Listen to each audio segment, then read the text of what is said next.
Now ikibazo cyanjye ni kigufi reka mpere kuri Adelari Alani ndaza kuguha indi angle. Adelari hari impungenge umufana wa Manchester City yagira zuko batakaza iyi match urebye icyo bita form z'ama equipe yombi abakinnyi bahari donc team news ndetse na analize yereye ku myitwarire y'ama equipe yombi awe hari impungenge ko Manchester City ishobora kuba yabura amanota kuko izo mpungenge yashize igihe kinini tuzirimo ntago City consistency muri no minsi irimo ihitugarantisa nkuko byahoze cyangwa se byabaye mu ntangiriro z'umwaka w'imikino igifite Rodri cyangwa se nkuko byari bimeze n'ubundi mwaka ushize n'indi yabanje aho Man City yashobora gusunika imikino irenga 20 itaratsindwa. Rodri ubwe akaba yasunika imikino 50 ataratsindwa. Kuri ubu ntago ariko bimeze muri iminsi biri mixed, ni hejuru no hasi, gutsindwa no gutakaza ndetse no kunganya, ni resulta zivangavanze. Ariko City bakishimira yuko nibura mu mikino itambutse 5 batsinzemo 3 bakanganya 2, haraka momentum katangiye kugaruka kuba nta score sheet y'umutuku bafite yo gutakaza mu nanta 3 imbumbe. Ariko mu buryo bwa gusereka nganigiza abafana ba Manchester City n'ikintu gitumye bagorwa niyo mikino yose kuva bavunikisha Rodri Cascante. Turavuga Rodri Cascante nibyo, ariko abantu benshi babiganiriyeho cyane. Reka ngaruke kuri sector offensive cyangwa se sector y'ubusatirizi bwabo.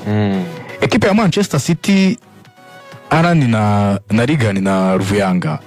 City muri uyu mwaka w'imikino niyo kipe imaze kugerageza amashoti menshi nig amashoti 363, ariko niyo kipe ya gatandatu imaze gutsinda ibitego byinshi muri shampiyona, ibitego 38 byonyine. Ikipe ya Manchester City ifite ikibazo cyitwa cyo bita conversion rate, urwego rwo kubyaza umusaruro amahirwe babona. No wanda bagiye gushyiramo Omar Marmoush, taza umeze neza muri equipe ya Brent ya Eintracht Frankfurt, ugomba kuba joining yanaseze abafana.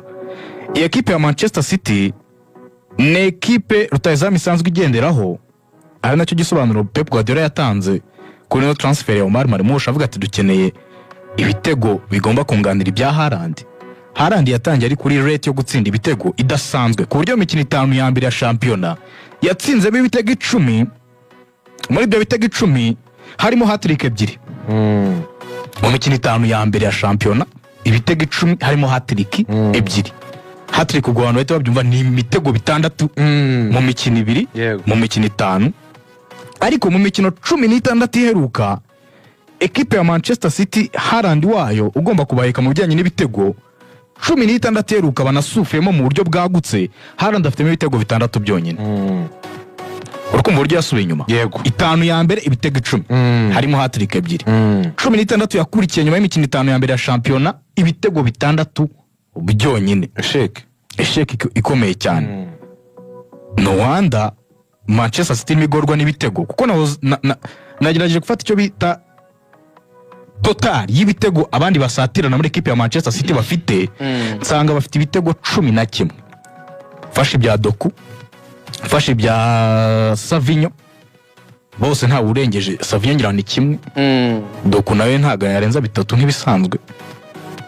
Urebye kuri ba Foden ngira ngo nawe uri mu bitego 3 aho ngaho. Bose bafite imbumbe y'ibitego 11 muri shampiyona. Manchester City over the years impamvu yatsindaga ibitego byinshi kanadomina mu buryo bwagutse no gutakaza imikino n'ibigore, City ntabwo yashoboraga kugera ku munsi wa 21 wa shampiyona idafite nibura aba goal scorer. Haaland nibyo yabashyizemo iyo ntera, ariko Alvarez agomba kuba ari hafi ari mu bitego nibura 12, cyangwa Foden uri mu bihe byari mu bitego 10. Ariko izi saha nta numwe nibura nyuma ya Erling Haaland ufite ibitego nibura birenze 5 muri attack ya Manchester City muri Premier League individual. Nta numwe, ku buryo Josco Gvardiol niyo mukinnyi ufite ibitego byinshi nyuma ya Haaland, afite ibitego 4 kandi nawe ni umudefenseur. Ibyo bikahita biba esheke total kuri Pep Guardiola. No wanda mukina atekereje utazamu ufite uruhare rw'ibitego byinshi ku mugabane w'Iburayi muri shampiyona 5 zikomeye nyuma ya Mohamed Salah. Omar Marmoush aravuga ati nkeneye kongera imbumbe y'ibitego tugomba kuba dutsinda. kuri ekipe ya Ipswich ikaba ekipe nayo yenjoyinga gukina umupira, ekipe itugarira muri yo, ekipe ipressinga mu buryo bwagutse, ekipe ifungura ama espace, bikaba ikintu gikomeye cyane cyangwa se bikaba weakness mu gihe ugiye gura na Pep Guardiola. Iyo uri bumuhereza ama espace ahagije yo gukoreramo matriangle yo hagati mu kibuga batera amapase, ariko nanone ikaba nanone intwari ikomeye cyane kuri ekipe nka Ipswich kuba yatsinda Manchester City.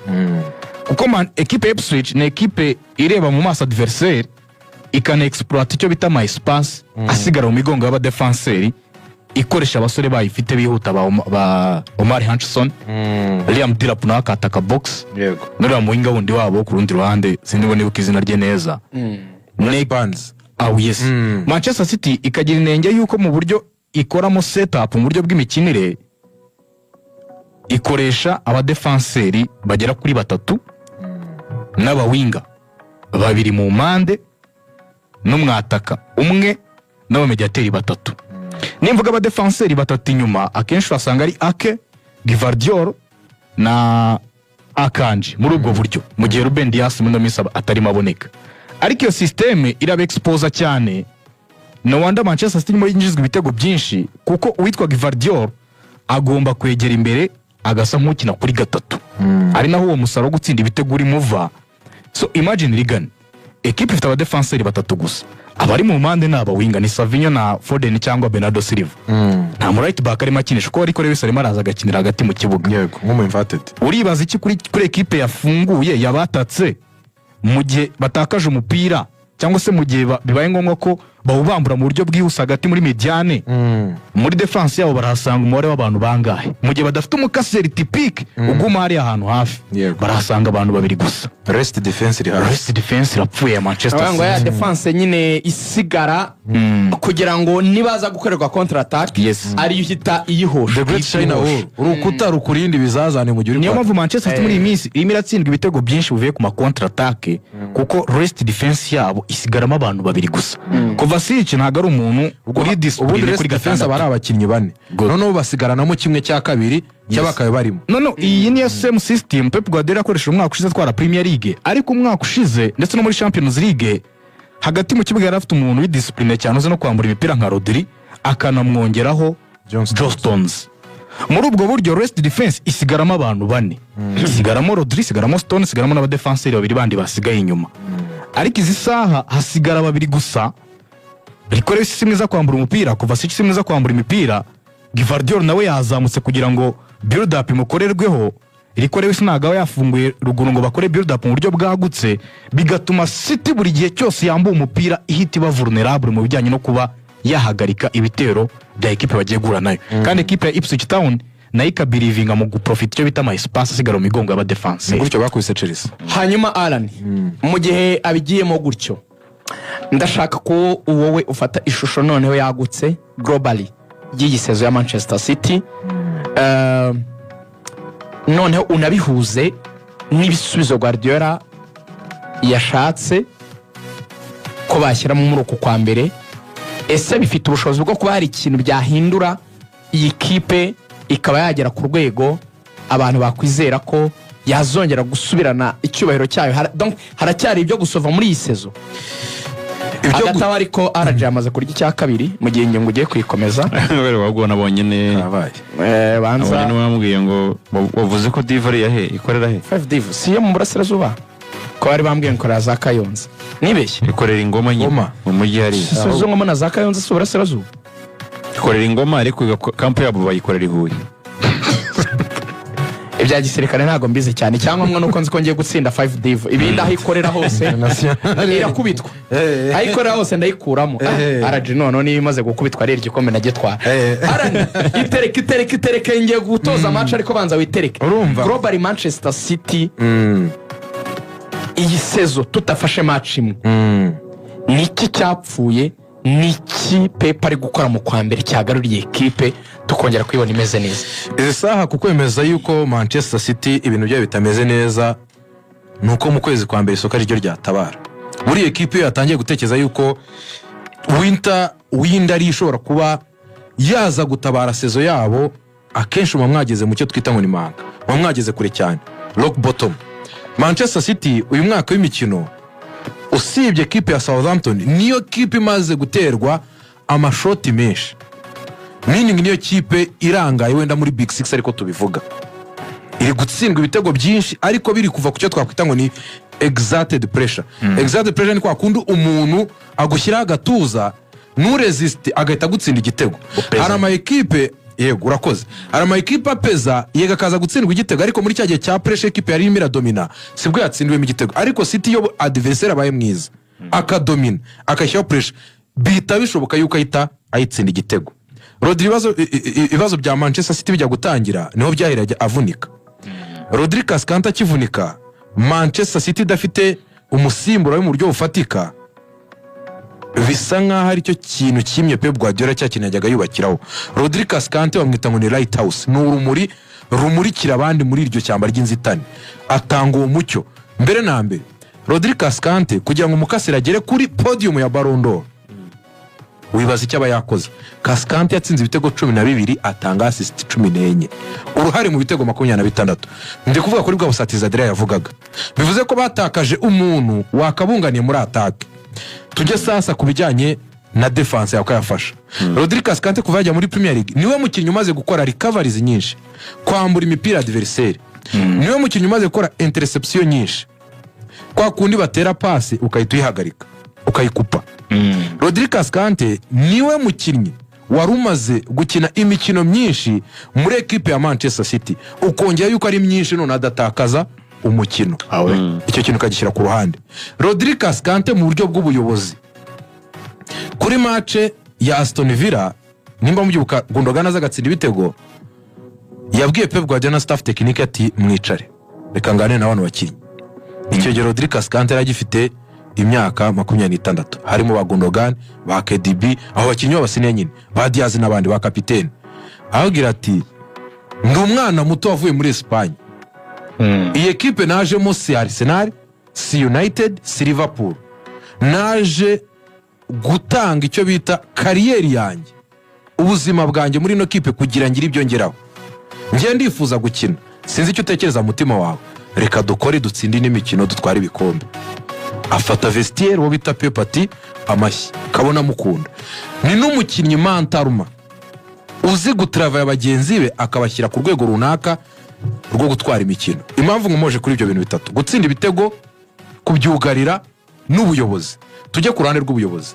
Manchester City saha iyo uvuze ikintu cya mentalite ni Manchester City muri no season match zijya muri 6. Match ya Feyenoord wishyire ku ruhande, match ya Arsenal ushyire ku ruhande, match za Aston Villa ushyire ku ruhande, ni match nyinshi ingero wagenda uzigarukaho. Match ya United, City yagiye iyobora umukino kugeza byibuze ku minota 75 ikawutakaza mu minota yanyu, mukabona ikubiswe comeback itakaje umupira. Icyo bita concentration, cya kintu City yajyaga ijya cyo gufunga detail kumva ko utayirusha ugukomera kw'ibitekerezo minota yanyu, icyo kintu nacyo baragitakaje. Sasa imbumbe y'ibyo bintu bitatu, Manchester City muri Rodri Cascante yabuze umukinnyi ukomeye. Nje ku ngingo ya kabiri iri guteza ibibazo.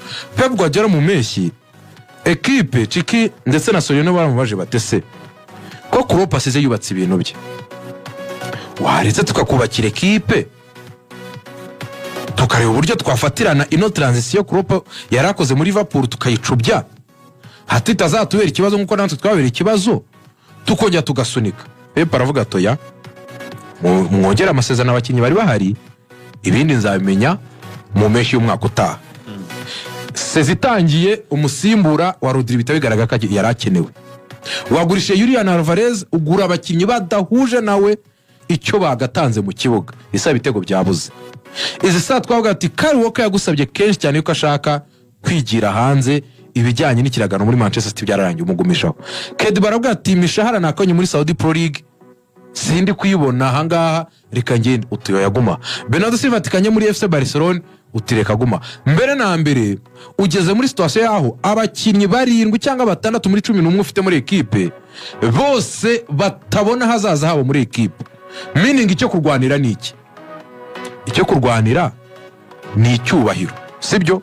Umuntu urwanira icyubahiro akenshi atandukana n'umuntu urwana yifuza icyo cyubahiro kuko we ntacyo afite, ariyahura avuga ati nyibuze sava sibyo ariko nyibonye ni byiza kurushaho ugifite aravuga ati nazanagaruka cyazangarura sometime rero muri City yo nyota iragenda irakama iryo kosa ryakorewemo muri uko kudashaka gufatirana ngo yubake ikipe Pep akizera abo bavetera bari bahari yarekuyemo umukinnyi wo bita Julian Alvarez mu buryo bubiri nkomozeho ndacyavuga kuri za ngingo eshatu navuze mentalite ibitego no kugarira Julian Alvarez kumutakaza utakaje umukinnyi wari umaze imyaka 2 urimo uramuremamo kuzakubera umusimbura wa Haaland mu gihe agiye cyangwa umukompetitor wa Haaland mu gihe ahari cyo ni cyambere icya kabiri utakaje umukinnyi wari umaze kuba travail mentalma kuba umukinnyi wa equipe nkuru kuko yatwaye igikombe cy'isi yatwaye izo za Champions League yatwaye za Premier League uramutakaje isa niyo mpamvu isaha ujya kuzana ba Wilson bikakugora Savinho araza akubwira ati ndamara match 16 ndeke nkure sibyo icyo kikajya ku ruhande mu rwego rufatika rero City Pep ikarita bamaye kuba ya propose kuba bakubaka ikintu gishya muri City yayishyize ku ruhande bibyarira ibibazo byose turimo turagenda tubona muri no sese ibisubizo sasa nkuko Rigani yabivuze nihute dusoza kuri iyo ngingo igisubizo cya mbere kuri Marmoush isaha niwe mukinnyi na Mohamed Salah na Rafinha bahagaze neza cyane ku mugabane w'Uburayi ugiye kureba uburyo attack ya City imeze Kevin De Bruyne ibitego 6 uruhare ubwo mu bitego 6 Savinho uruhare mu bitego 6 Doku ibitego 5 uruhare mu bitego 5 Foden nuko Grealish igitego kimwe Marmoush amaze kugira uruhare mu bitego 24 muri Frankfurt muri German Bundesliga ndetse n'andi marushanwa yose arimo arakina zeko City icyo yifuzaga muri Marmoush ni umukinnyi uri muri forme niyo yaba atari Foden niyo yaba atari Doku ndavuga kuri karite ariko ni umukinnyi uri muri forme uri mu bihe byiza kuko City nikikeneye equipe nkuru zijyana nicyo biti byumviro good feeling reka nzana umukinnyi wumva kaje muri equipe iri grand ikomeye ishaka ibikombe aze adushyiramo iyo energie mu cyo bita amashanyarazi cyo bita nyine current sakiti nyine insinga z'umuriro zirehererekanya umuriro amashanyarazi reka Marmoush azana iyo vibe ibyumviro byiza byo kuba ari muri forme abandi bamugendereho baze bahite baza batanga umusaruro muri Marmoush simbona igisubizo muhazaza City kuko simbona ko 2028 azaba muri fast 11 ako ndimo ndamubona nka option nziza mu gihe barimo ku myaka ye akaza gatanga ibyo bitego akanatanga option mu buryo bw'imikino yakina ku ruhande yanakina nka second striker nk'inshingano ya Alvarez yari afite undi wa kabiri no bita de tank umukinnyi wari muri equipe ya Lens umukinnyi rwose w'umunyazubekistan yari umukinnyi mwiza muri defense ya Lens izi saha ufite karite za mbere zikomeye nujya kura mu mikino heruka y'abakiri bato muri Euro Youth Championship abateje imyaka 21 niwe mu defenseur wari mwiza kurusha abandi bivuze yuko icyo kintu ashobora kukizana muri City yari yarabuze amaguru ufite abavetera benshi muri defense abakinnyi barushye ashobora kuza akasimbura kawo ugiye kugenda akazajya afasha kuri ya kabiri n'ubundi Pep yifuza ko yajyaho myugariro agafasha dusoza kuri City ariko tuvuga kuri Haaland icyo abantu benshi bibaza Adela bisobanuye iki ku masezerano y'igihe kirekire kuri Haaland ndetse abantu benshi banabihuza na financial fair play aka kantu reka ngasobanurira abantu Rivaloni ko Haaland yahawe amasezerano y'igihe kirekire ibyo abantu babibonye kugera mu 2034 City cyo gihe abantu bazaba bageze nko mu kangahera bawe cyo gihe bazaba ari muri primaire nko mu wa 4 Haaland azafite 34 yes ku mugabane w'Uburayi byihoze ikintu bita transfer fees cyangwa se amafaranga agurwa umukinnyi aya mafaranga agurwa umukinnyi kubera iki Premier League yatangiye kugenda ikontra ibintu byitwa financial fair play burya ama equipe ashora amafaranga n'uburyo yinjizamo muri ubwo buryo none kukino n'ama equipe nka Manchester City na Chelsea yatangiye guhereza amasezerano y'igihe kirekire abakinnyi ayo masezerano y'igihe kirekire bihuriye he na financial fair play kubijyanye no kuringaniza ibitabo duhora tuvuga ngo kuringaniza ibitabo ngo ikipe ikeneye kuringaniza ibitabo ngo kugira ngo itagwa mu ikosa ryo gusanga yarasohoye menshi ikaba yafatirwa ibihano yarinjije make muri ubwo buryo yaraguye mu bihombo aya ma equipe yize uburyo abanyamerika bazanye muri equipe ya Chelsea ariko basanzwe banakoresha muri MLS muri championnat zabo bafite za NFL n'ibindi hariya kuntu babigenza ushobora kugura umukinnyi miliyoni 100 ukaza ukamureza umushahara w'ibihumbi 500 nawe yawe Erling Haaland noneho kuntu barimo babigenza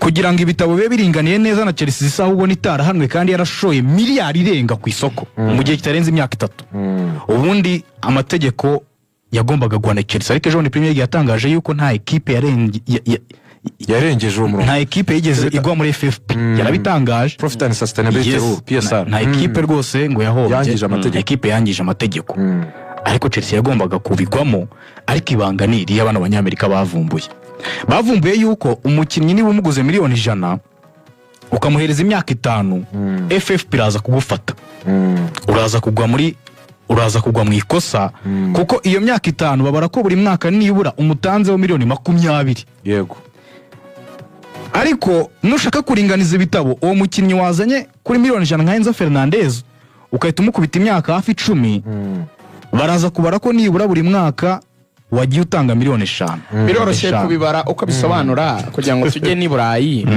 muri Espagne n'ubundi turi Burayi no kuvuga ngo agaciro k'umukinnyi bakagabanya bijyanye na kontra y'imyaka afite reka tubibare gutya umukinnyi waguzwe miliyoni 100 agasinya kontra y'imyaka 5 babara ko ikipe imutangaho miliyoni 20 buri mwaka abo rero iyo babara agaciro k'amafaranga ntago bavuga ngo arekuye miliyoni 100 waziteruye uhita uzishyura ahubwo bo baravuga ngo ese niba zakora imyaka 5 agaciro ke buri mwaka na amafaranga ngahe wamutanzeho bakabigabanya bafata za raporo za finance zikorwa ku mwaka cyane hanyuma bagasanga ni miliyoni 20 so nicyo rero yashakaga gukomozaho numva gisobanutse ariko Ruvuyanga nabonye ibintu byo muri magique hano bigiye kuba magique kabisa